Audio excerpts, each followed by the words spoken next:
Hello to our listeners. Welcome to our podcast. My name is Catalina Alemany, and I'm joined by... Hi, Valentin Lantec. We are master's student at ESPOL, and today we are eager to engage in a productive discussion regarding the role of social media regulation of hate speech, misinformation, and fake news. For that, we have decided to invite an expert on the topic, Dr. Felix von NOSTITZ. Felix, thank you so much for accepting our invitation. How are you? Thank you for having me. Great to be here. Looking forward to it. Thank you. So, Felix, you are an associate professor in political science. You're also the director of the Digital Politics and Governance Master here at ESPOL. You have a PhD from the University of Exeter, and your current areas of interest within research concern specifically the impact of digital technology on parties, elections, and campaigning. You're also involved in this topic beyond academia. Do you want to share with us some of your background? I think I'm involved in a variety of research projects that looks at the topic and that include also practitioners in the project. So we are trying to look at, for example, how digital technology can be used to relink citizens to political organizations, whether these are parties, trade unions, or NGOs or other organizations that interact with citizens and how they can improve their experience. We have various projects where we look also how public administration can be linked to citizens through digital technology, and the large projects I've been doing for various elections now is to look at how parties have been using technology to interact with voters.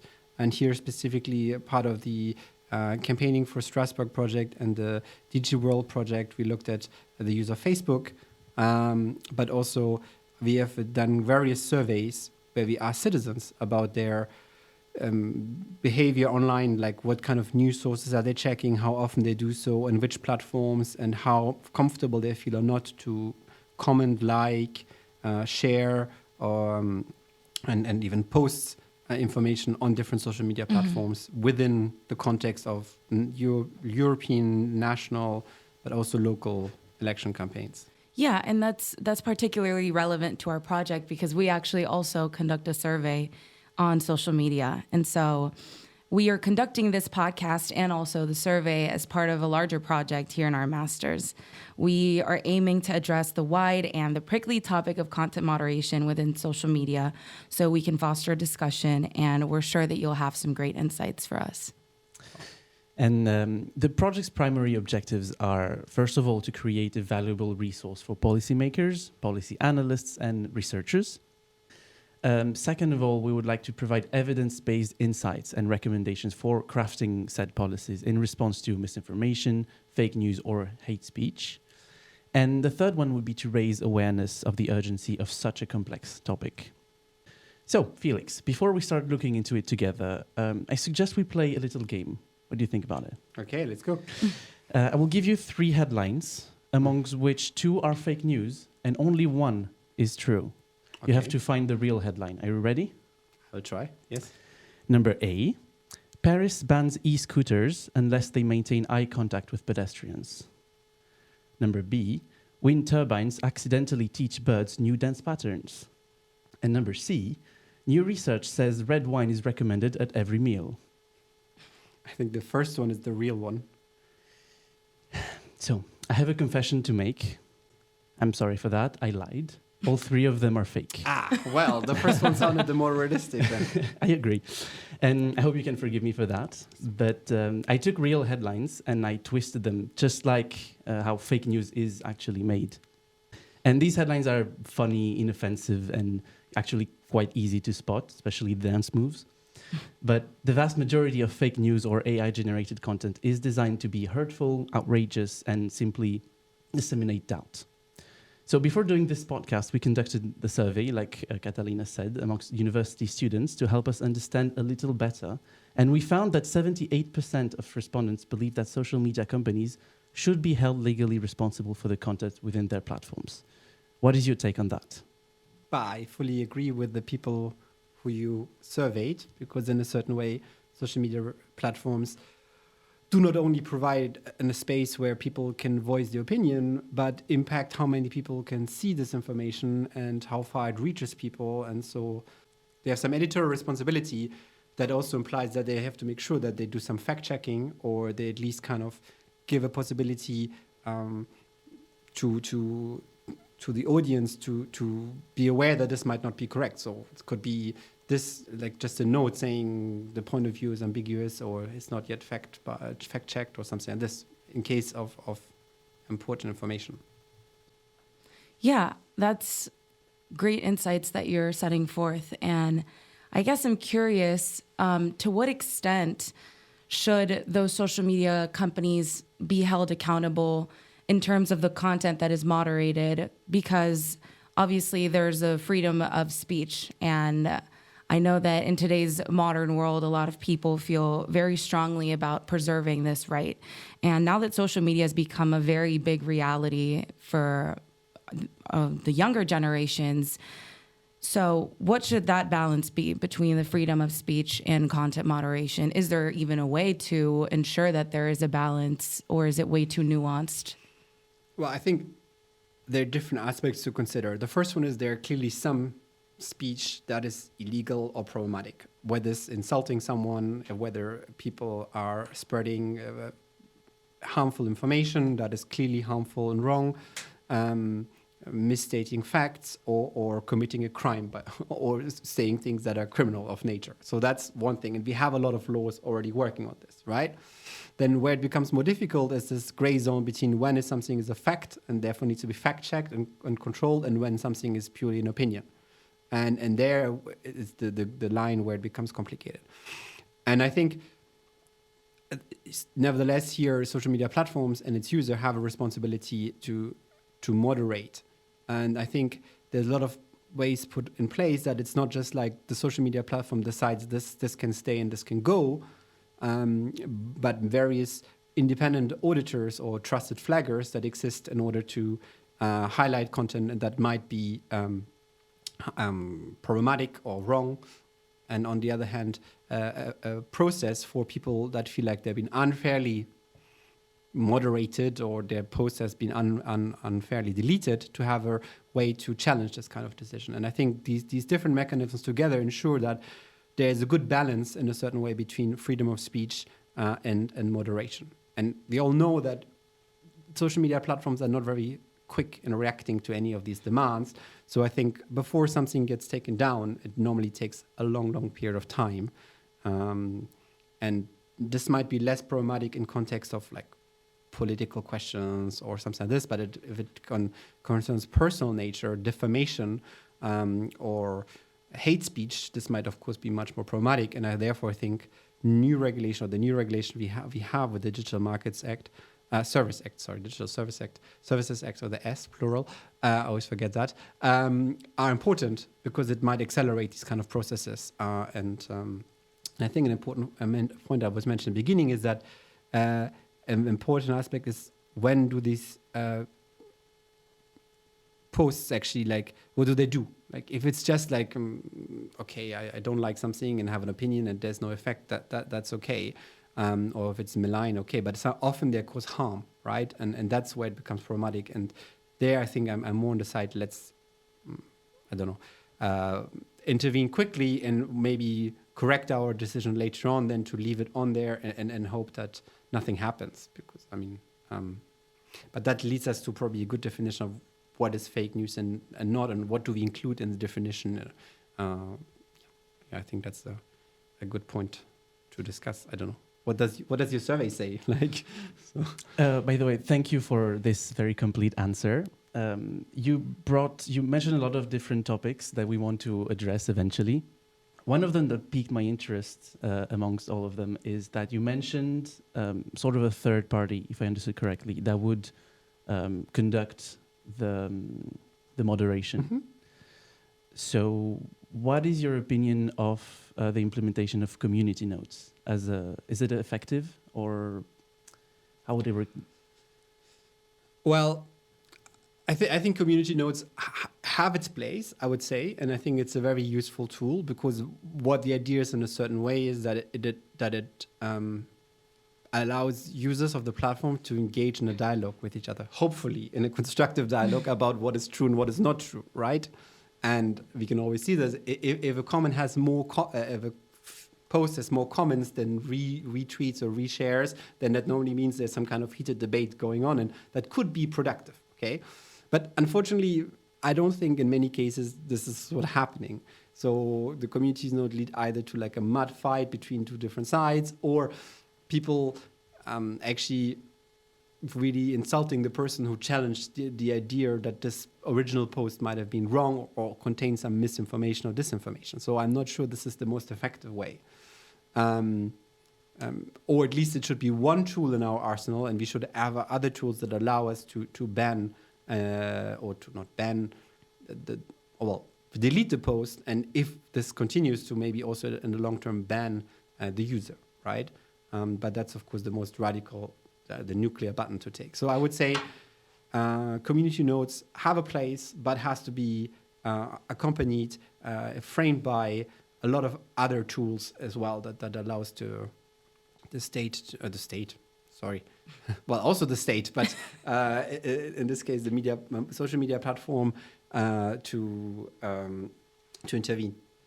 Yeah, I think that there's a lot of things that you say that I agree with, and specifically the community notes creating a dialogue, because I think that it also reiterates this idea that now the digital world is also almost a community in itself, and it's its own world. And so the community notes kind of opens that space of transparency and dialogue.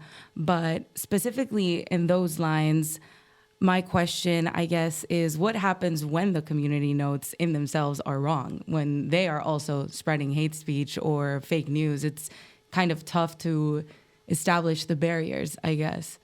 I think you're stressing one particular point here, and you said, well, the internet becomes one community, but unfortunately, it's not one community, but multiple communities that exist parallel to each other, and sometimes intersect and cross, and sometimes not. And it takes probably more effort that they interact with each other than you want to put into it.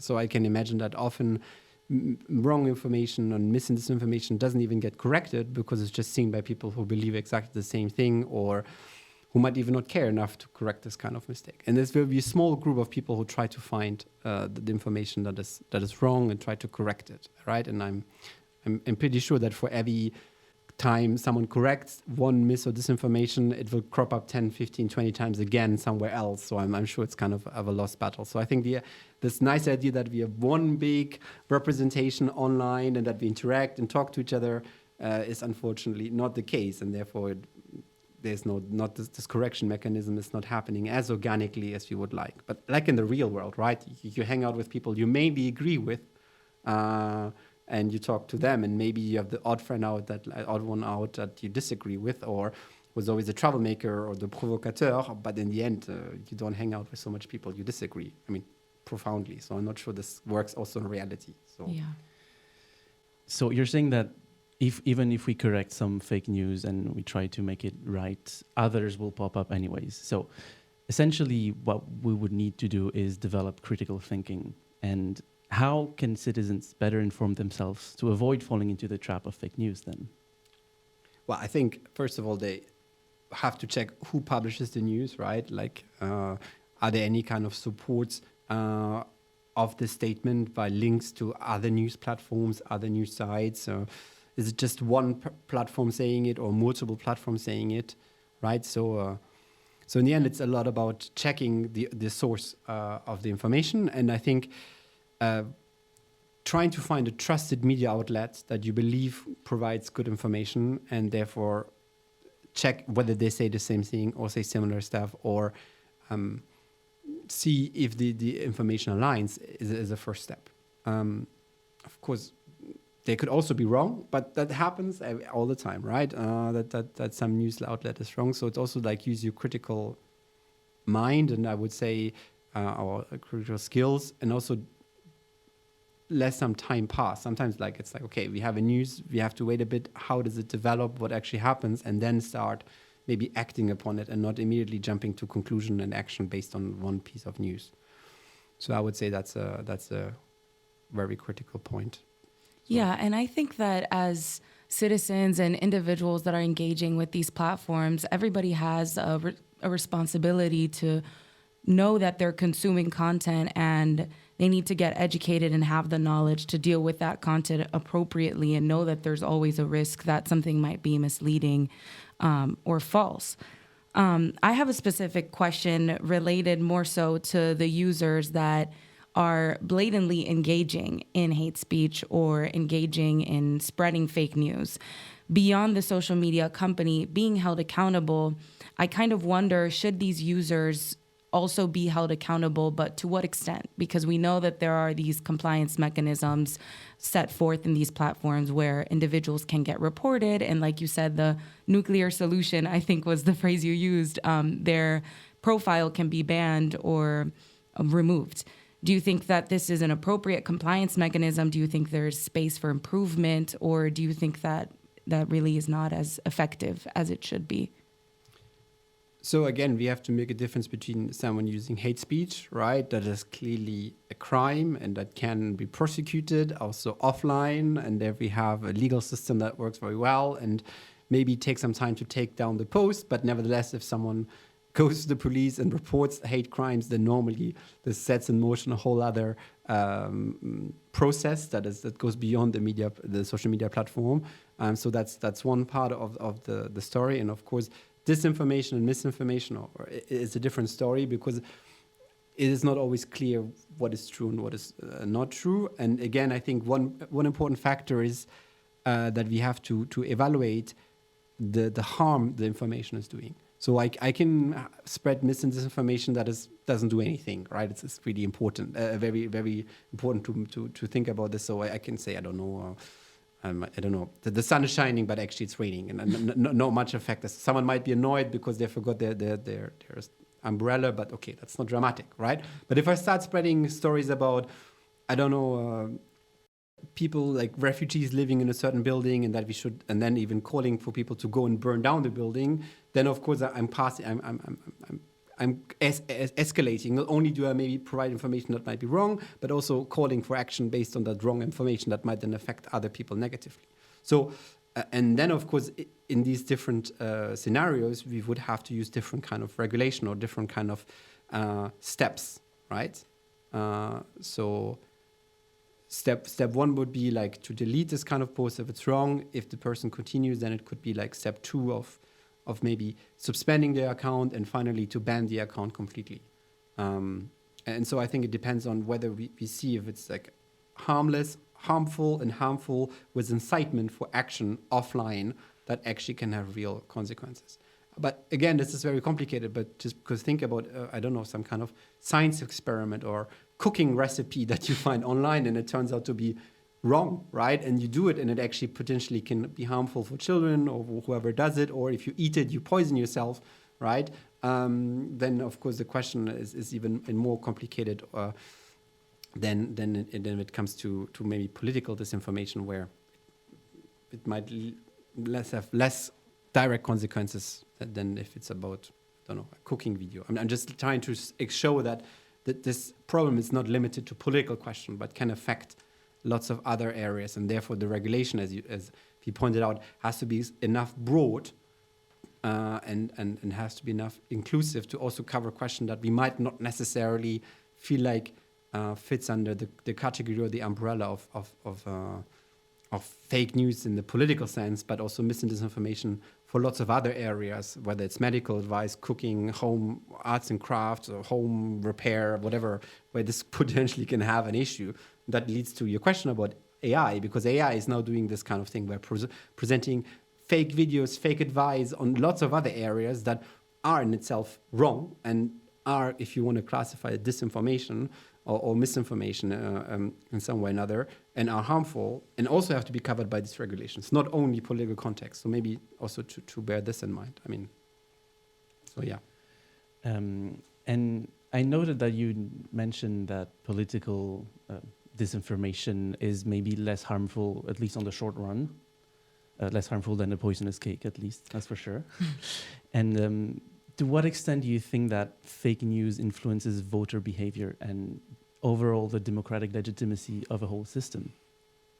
So when it comes to voter behavior, we have a lot of studies that show it has relatively little impact on voting behavior, because only a very small group of voters actually see this mis and disinformation, right? So there's a lot of it being produced, but very few people actually see it. So the effect is very marginal. If you really want to, if we even can narrow down it so far that we can say this has an impact, right? Then it's quite a small impact. What it does have a larger impact on is on the discourse, the larger societal discourse, which can lead to undermining of trust in institutions, of the possibility to have dialogues with other people in your community, which leads to like kind of affective polarization, right? So meaning it's not about you disagree on an issue, but you cannot even talk to each other about the issue that you disagree on.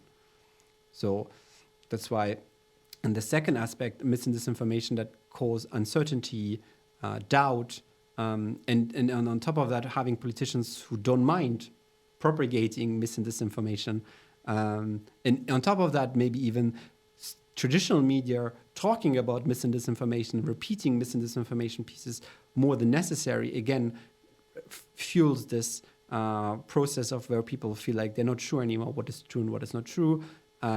They also kind of feel like that they're not allowed to have a different opinion, and that kind of all undermines, I would say, democracy more, or like liberal society more than actually on the voting behavior. And I think this second step then might have an impact on voting, but it's not the fake and fake news or disinformation in itself, because as I said, it's very few people actually see it directly, because most voters are older and they're not so active on social media, right? So that's also one of the problems. So for now. So. I wonder what role then should the government play in this issue, specifically related to fake news, when we see that there are actually government officials that are engaged in the act. So they're the ones that are supposed to follow by example, right? So one might question, what is their role then? And what happens when they actually are the ones that are perpetrating the fake news or misinformation?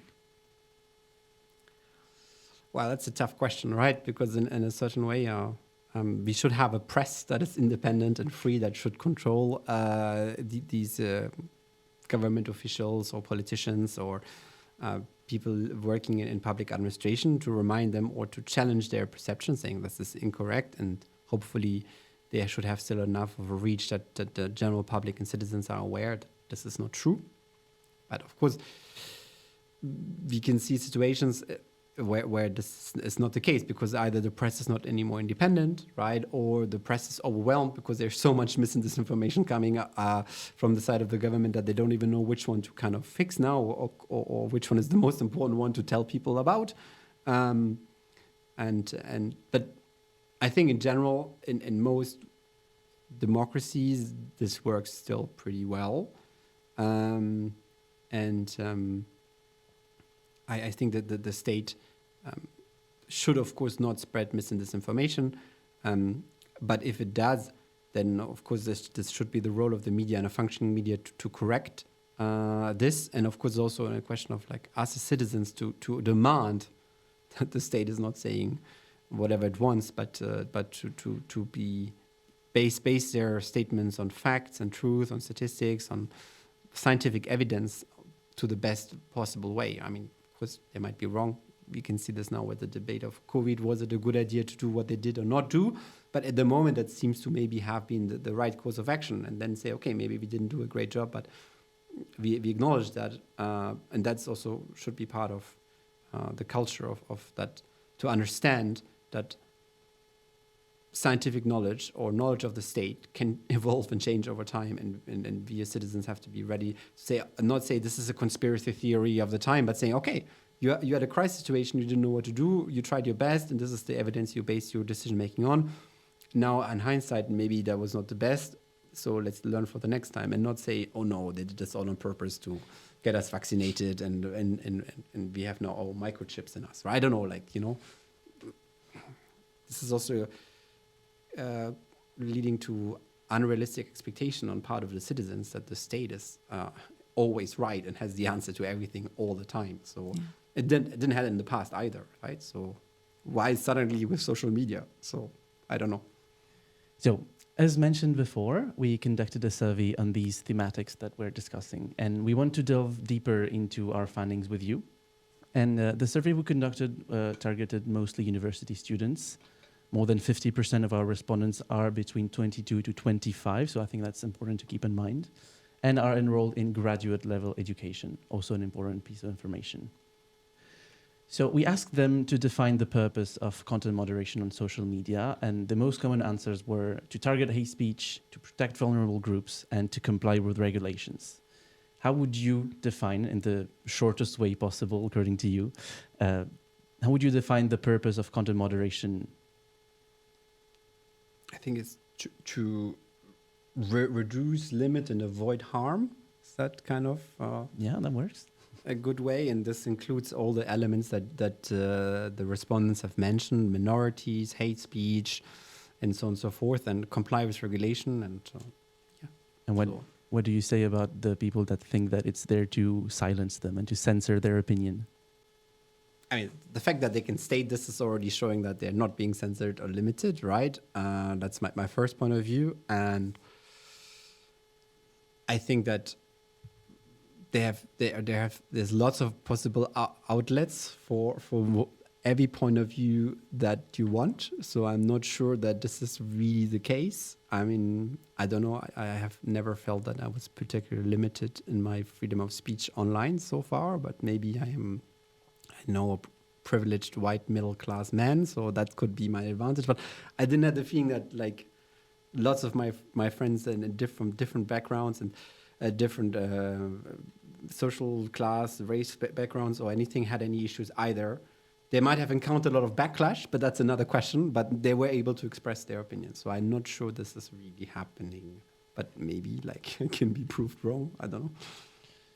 Yeah, that's an interesting point, and I also agree. So I'm exposing here one of my answers to the survey. But yeah, I also have a question which is a bit intricate and complicated. So I know the answer might not be straightforward, but I wanted to know your thoughts. As we said, the survey was conducted to university students, but the ages, they varied. So we had university students up to 30 that responded our survey. And we actually saw that there was a generational divide in the attitudes that specific age groups had toward government mediation, content moderation, and attitudes towards AI as a tool in the moderation. We saw that younger respondents, so 18 to 25, were more skeptical of AI, and they trusted social media to perform the moderation. Then we saw older respondents actually had more faith in the AI, but they preferred the government oversight and saw the stricter content rules within social media as a threat to free speech. Why do you think this generational divide exists, or do you think that there is an explanation behind this divide?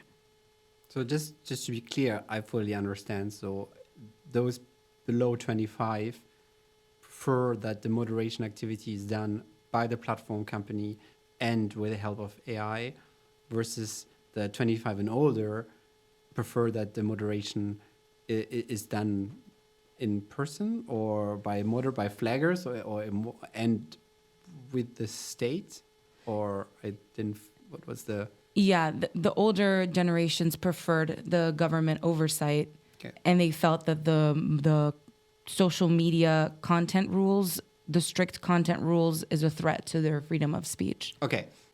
I mean, the government oversight exists for all the age groups, and I think without the government oversight, the platforms would not do the same work they're doing today, and I think that we will see massive change and and lower quality of discourse and discussion on social media platforms in the future in the US with more use of community nodes and less regulatory oversight than we would have seen if that would still be in place, I think, and this is partly because there's no rules that forces them to do so. So I think it's it goes kind of hand in hand. I'm not sure that any of them would do any voluntarily monitoring activity, a part of maybe illegal content, literally illegal content, if there would not be any government oversight or structure that forces them to do, because it would go against their business model, right? So that's the point. I don't know. I think the fact that young people have maybe higher, or you under 25 have higher trust in artificial intelligence makes sense, I guess, because they grew up with it, they have seen it or have used it more, they maybe understand it more, or maybe not. That also might explain why they have more trust in it, because they think it's this magical tool that doesn't actually hold up to its promises in many ways. And so maybe it's just a habit of having AI everywhere or more, or grew up in this AI bubble, or I don't know, not bubble, but maybe AI, increasing use of AI. So there might be, of course, that should be a good idea, right? Interesting that the ones above 25 feel like their freedom of speech is more limited. Maybe they're just hanging out on the wrong social media platform. That could be the case. And if they're 30 and hang out on the same social media platform than 18 years old and 16-year-old, maybe they should reconsider their platform. But that's another question. Because, I mean, normally, right, it's my generation, we are on Facebook, and then students 25 or like mid-20s to like early 30s, they're kind of more on Instagram, and then there's a generation of the Snapchat generation, and now the younger ones are more on TikTok. So normally you would have your different communities, and the ages are less overlapping. Of course, you have people in all of them, but like if you really want to be like look at the breakdown in most of the surveys, how things are going.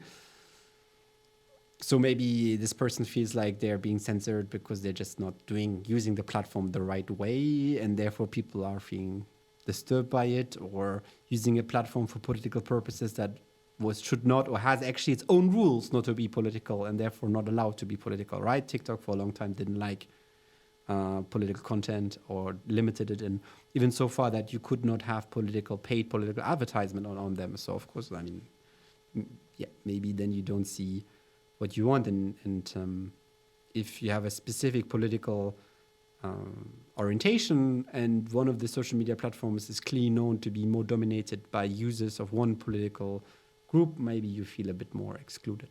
I don't know. You mentioned a bit earlier that there is, correct me if I'm wrong, but that there might be a risk of lower quality in social media and in the debate. So in our survey, more than 90% of the respondents say that they recognized fake news online, which is pretty high. And do you think that we are ready, just like the people who answered our survey are, as a society, to face increasingly more fake news and lower quality in debate? So I would challenge the assumption that the 90% would recognize fake news, because I think this is a very high number. I would say that it depends on the topic. They might be able to spot fake news, right? If it's about current affairs or political science or politics, because I guess many of the students are political science students in one way or another. But I'm not even sure they could spot some fake news if someone pretends some article in the European regulation refers to, I don't know what, they would not probably know the article and the contents of it. And what I said before, it could be like a cooking recipe about how to make a cake, and not realizing that certain ingredients should not be there because they don't know, right? So I think you always, when you think about it, probably say, in my expertise, I could 90% confident to detect fake news, but also only relation to my country in the context I know of. I could not tell you if there's a fake news about politics and, I don't know, Mongolia. I'm not an expert, right? So so I need to, again, go back to what we said before, a trusted news source, a trusted outlet that I know that normally would provide this information, or I have to spend some time searching the internet to find if that's true or not, if I really think that's a valuable information for me. So I'm doubtful of the figure, and I think it would be very interesting to do some tests. And I trusted you to provide me with the correct headline, at least one of the ones that you, and I fell for it as well. So I guess it might be the same. You do the same with your friends, and they will also think, well, one has to be correct, but why should I be lied to, right? That's pretty much proves the point that that it's very hard. And so, sorry, what was the second part of the question? I got hooked up this 90%, which I fascinated by, but yes. Yes, it was very interesting, and I agree with you. I think So- a lot of people overestimate their own capacity of recognizing fake news. I think I am good at recognizing it, but I'm pretty sure I'm overestimating my own capacity. But isn't it also dangerous to believe that you're good in doing it? Because if you're good in, I mean, not just you, but in general, right? Because if you think you're good at doing it, then you might not put the vigilance into checking the news source, right? So when I read France Info or France Couture or whatever, I don't stress about it being true or not, because I believe someone did the job for me before, and they might do a mistake, but it's very rare that there's still a mistake. And if then I read the next day, we are sorry we made a mistake, right? And even if it's on their social media platform. But if I stroll through the post of friends and others, if I believe, anyway, I will spot if someone lies to me or it's fake news or misinformation, I might be less vigilant. So it's the overestimation is even dangerous, right? So I would say, yeah, I mean, try to look at it and say, every time ask yourself, could it be or not true or false, or what part of it is true? If it's related to some news, let's not doubt everyone's activity all the time. Huh? If they went to the coffee place, I'm sure they're not lying about this, but you know what I mean. So it's important to stay vigilant, and to overestimate your ability to spot it might actually be more dangerous in the end than helpful. So I don't know. I'm a scientist, right? I do research. For me, to be critical and asking questions is part of my bread and butter. So I'm very doubtful. I'm very skeptical of people saying, I know anyway. So I don't know. For me, that's strange. So sorry. Perhaps an interesting way of a rule to keep in mind when interacting with social media and with different kind of news is to be wary when the information perhaps is too good to be true or too outraging to be true, because usually that's the content made on purpose to generate more content, more reactions. Would that be an effective rule to keep in mind when doom scrolling? Well, already if you doom scrolling, you're already in a certain kind of tunnel vision, right? You should try to. Well, but yeah, I think in a certain way you're right. If something sounds too positive and if something sounds too sensational, right, most likely there might be a problem with it, right? And then, of course, if it's also accompanied by a crazy image of a very shocking image or very perfect image or whatever, you might start to doubt yourself what is going on, right? And if it happens to be extremely good news, that's great, right? And that's cool. But if it's, of course, a wrong, very dramatic news or false information that might actually then lead to you believing something and later on acting in a certain way, then of course it's dramatic. Or problematic. So I would think, yeah, I mean, again, go check the news. If it's so good, someone else will have talked about it. If it's so bad, you will find it on every news channel. So not just on your friend's Telegram chat, right? Well, okay, Telegram is another cup of tea, but you know. Yeah, no, I agree. And I want to go back to the statement that you said about overestimating the confidence that we have in spotting fake news or not, because not only can that be dangerous for yourself in terms of the information that you think is real that might not be real, but then you go and tell your dad and your brother and Valentin and the whole class, and then everybody magically believes something that never happened. So I think that also ties back to the information that people are consuming and are relying more.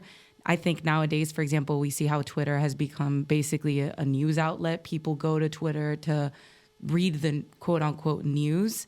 And so some people think that it's a tool. Other people think that we're doomed as a generation and relying on Twitter for news. But I think that there can always be a balance. If you make sure that the people that you follow and the people that you interact with in social media, like you said, are reliable people, then I don't see the harm in it.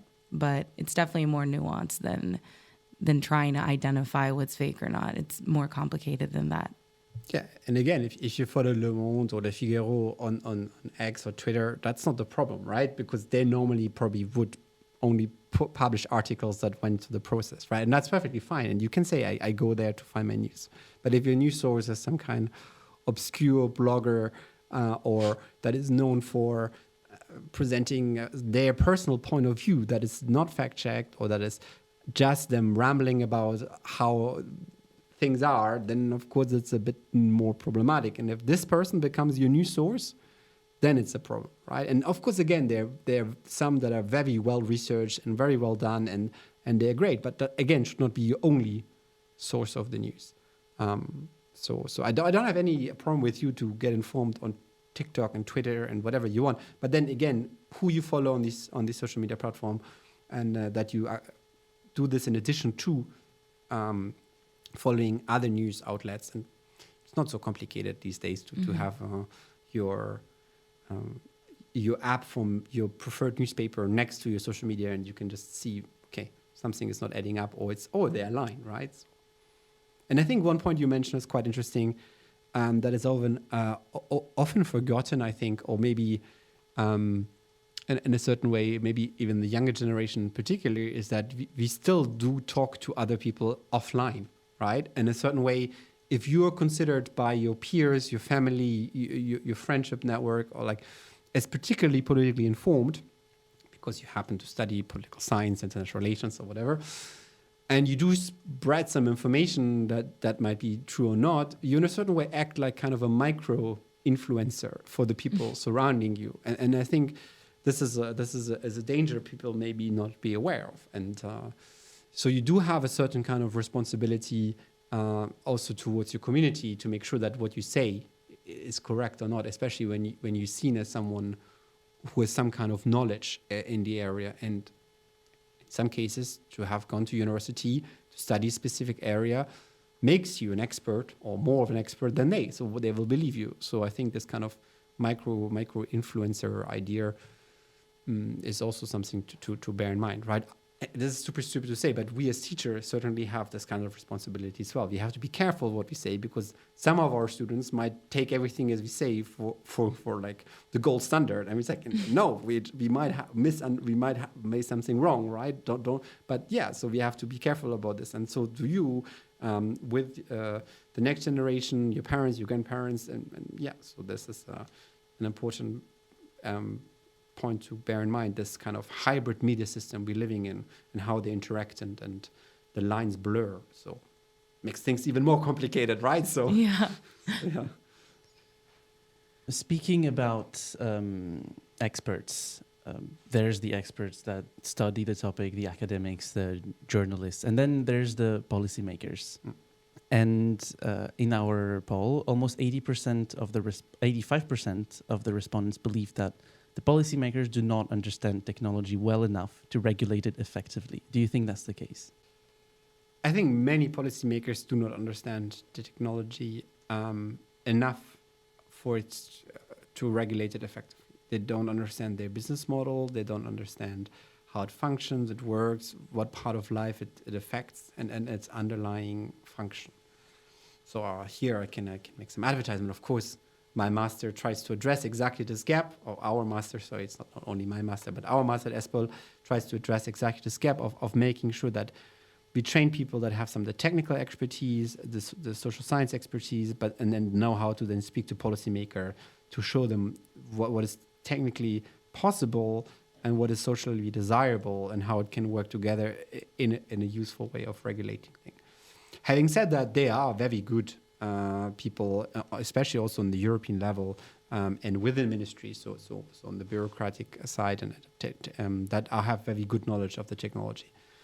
The problem is more that it might not reach to political decision makers in the end, or they have a very different agenda in terms of what they think is important than maybe the technocratic aspect of it. So I think this is the distinction we have to make between those experts in the ministry that advise politicians and ministers, and then those people who actually do take decisions in the end, which are elected politicians that might not have the same expertise or not the same priorities than these very specialized technocrats. And I think that's probably the case in most areas, whether that's banking and finance or building codes and environmental politics, but also, of course, digital politics.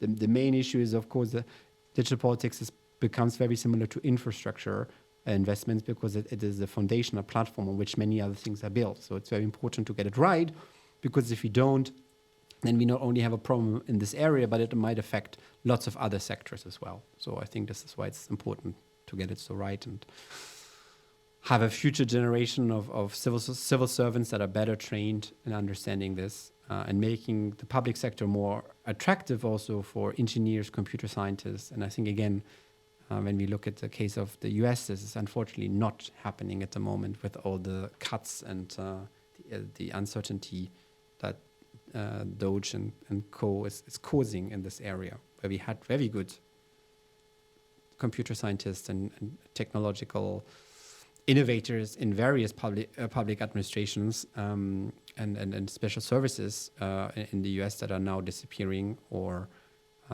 don't want to do the job under the certain condition and the current circumstances. Maybe we get them to come to Europe and to here, which France, of course, is hoping, and many others as well. So there's always hope, I think. So yeah. Yeah, thank you so much for those insights. And I agree. I think that it's a combination of different actors, the private sector, the public sector, the social media company. And so you definitely are able to explain that to us in a very insightful way. So Felix, we want to thank you for your time with us today, for sharing your insights, for talking to us on a different perspective about this topic. Thank you so much for accepting our invitation. Thank you for having me, and good luck with the rest of your survey and your project. Thank you. So that's a wrap on our conversation. It's definitely a tricky balance, protecting freedom of speech while also keeping platforms safe and fair and open to everyone. As technology evolves, so do the challenges as well. And there's really no one-size-fits-all solution, or at least even though we're working to try to find one, it's definitely a hard process. But one thing is for sure. The way that we handle moderation today will certainly shape the future of online spaces. So make sure that you stay informed, but you also stay curious, and most importantly, keep the conversation going. And so now, Valentin, I leave the floor to you. And just before we go, I suggest we play a game. But this time, I promise, I'm not lying. Should I trust him again? That's the question, right? So you don't have to, because you don't have to answer this one. This one is going to be for the listeners, and I will tell you the answer right after. Okay. So I will give you 3 pieces of news, amongst which 2 are true, and 1 is fake this time. So number 1, woman trapped by 100 raccoons after decades of feeding them. Number 2, bulls escape rodeo, stampede through mall parking lot. And number 3, alligator abandoned in a motel room after virtual reality party. So which one do you think is the fake news? Thank you for listening.